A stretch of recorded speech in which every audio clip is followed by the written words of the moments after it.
জাহাঙ্গীরনগর বিশ্ববিদ্যালয়ের নারী শিক্ষার্থীকে চেষ্টার 2 দিনেও গ্রেফতার করা যায়নি জড়িত দুর্বৃত্তকে। এই ঘটনায় 5 দফা দাবিতে 48 ঘন্টার আলটিমেটামের শেষ দিন আজ। দাবি আদায় না হলে বড় কর্মসূচির আভাস দিয়েছেন শিক্ষার্থীরা। জাহাঙ্গীরনগর বিশ্ববিদ্যালয় ক্যাম্পাস থেকে বিস্তারিত জানাতে যুক্ত হচ্ছেন কামরুজ্জামান। এর আগের সংবাদেও আপনি কিছু তথ্য যুক্ত করেছিলেন, এখন আসলে নতুন কোনো তথ্য আমাদেরকে জানাতে পারেন কিনা সেখান থেকে? ধন্যবাদ জান্নাতুল ফেরদৌস কবিতা। আপনি যেমনটি বলছিলেন আমরা সকালবেলায় কিন্তু আপনাদেরকে জানিয়েছি, তবে গেল 3 দিনেই কিন্তু এখন পর্যন্ত কিন্তু অভিযুক্ত যে ব্যক্তি তাকে কিন্তু গ্রেপ্তার করতে পারেনি। এই নিয়ে কিন্তু জাহাঙ্গীরনগর বিশ্ববিদ্যালয়ের যে শিক্ষার্থীরা তারা কিন্তু অনেকটাই কিন্তু এখনো তারা আতঙ্কিত যে কেন আসলে 3 দিন পার হয়ে গেলেও এখনো অভিযুক্ত যে ব্যক্তি সে কিন্তু এখনো আটক তাকে করতে পারেনি প্রশাসন।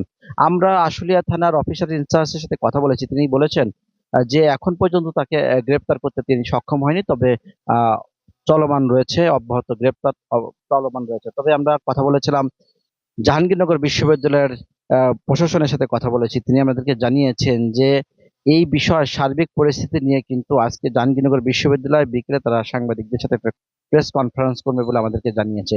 তবে শিক্ষার্থীদের সাথে কথা বলেছি, শিক্ষার্থীরা কিন্তু আমাদেরকে জানিয়েছে যে গেল 3 দিন হয়ে গেলেও যেহেতু যেখানে সিসিটিভি ফুটেজ রয়েছে এবং শনাক্ত করা হয়েছে কে ঘটনাটা ঘটিয়েছে, তারপরেও আসলে কেন এখন পর্যন্ত গ্রেপ্তার করা হয়নি সে বিষয়ে কিন্তু জাহাঙ্গীরনগর বিশ্ববিদ্যালয়ের শিক্ষার্থীরা তারা কিন্তু অনেকটাই উদ্বেগ প্রকাশ করেছে। তবে আপনাকে জানিয়ে রাখি যে এই বিষয়টি কিন্তু আসলে নজরদারিতে এসেছে, মাননীয় প্রধানমন্ত্রী তারেক রহমানের নজরেও কিন্তু এসেছে, এবং গতকালকে জানেন যে রাত্রে কিন্তু পুলিশ সুপার সহ পুরো টিম কিন্তু তারা এখানে এসেছিল এবং ঘটনাস্থল পরিদর্শন করেছে, আমাদেরকে জানিয়েছে সাভার আশুলিয়া থানার অফিসার ইনচার্জ।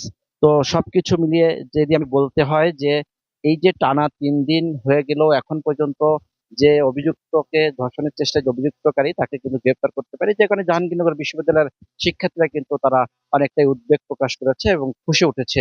এবং 3 দিনের যে আলটিমেটামে 2 দিনের আলটিমেটামের কিন্তু আজকে শেষ দিন, এবং বড় ধরনের তারা ক্লাস বর্জন সহ পরীক্ষা বর্জন সবকিছুর কিন্তু আগামী রোববার থেকে তারা কিন্তু পরবর্তী কর্মসূচি দিবে বলে জানিয়েছে যদি অভিযুক্ত গ্রেপ্তার না হয়। এই ছিল সর্বশেষ আমার কাছে